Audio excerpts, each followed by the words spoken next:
title of my paper is Family Relations with special reference to the Bhagavata Purana. Bhagavata Purana is regarded as an apex scripture equivalent to the Vedas as per the Vaishnava tradition.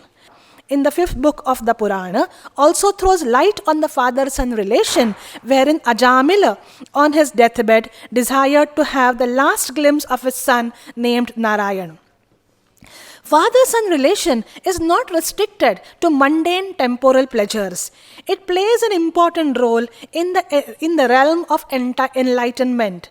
Rishabhadeva gives a discourse to his sons regarding giving up worldly temporal pleasures in search of beatitude.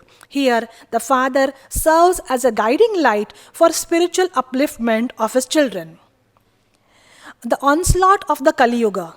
For the Bhagavata Purana, strained family relations are the parameters to understand the evil effects of Kali Yuga. Here, women rule the house, their brother are their counselors, people sell their daughters out of greed, and there are frequent quarrels between husband and wife. These are the signs of Kali Yuga. When one comes across such families, one should regard them as evil effects of Kali Yuga. Then you see family relations, an allegory.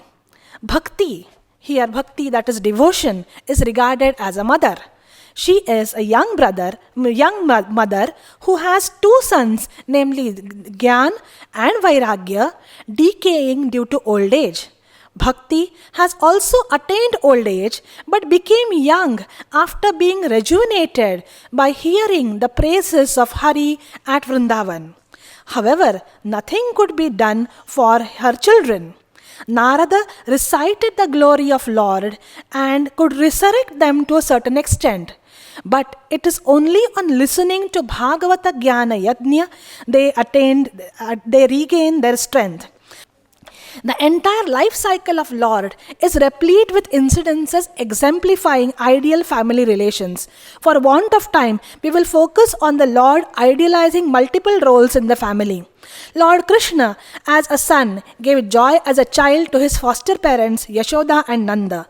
On one hand, he displayed his supreme miraculous powers as the universal Lord in incidences like killing many demons sent by Kansa, and also in incidences like showing the vast panorama of the world in his mouth wide open for Yashoda.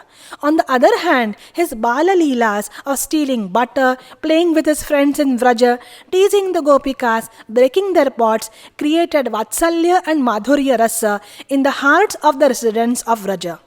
Killing of his immediate uncle Kansa for his wicked torturous behavior is a lesson to us that family member, no matter how close he is to be punished when he or she swerves from the path of virtue.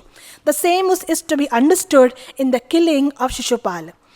As an ideal lover, Lord comes to the rescue of Rukmini, who is forced into marriage with Shishupala by her brother. As an ideal husband, he fulfilled the longing of Parijata tree of his wife Satyabhama. As an ideal brother of Subhadra, he fulfilled her desire of marrying Arjun instead of being forced to marry Duryodhan. He took lead in marrying Aniruddha, his grandson, with his desired princess Usha, the daughter of Banasura. In this way, the life story of Lord inspires generations after generations to tread on the path of virtue. This is Achara or Sadachara or Karma, which is Dharma, and the Lord appeared on the earth to establish Dharma. Family is the smallest social unit. The health of this social unit is essential to be maintained for universal good. The Purana is aware of this reality and has given due place to a happy, healthy family in its discourse. We have seen how relevant it is in the present scenario to maintain synergetic, cooperative, collaborative relationship with each other, each of the members of the family. This proves the relevance of this age-old but timeless text. Thank you.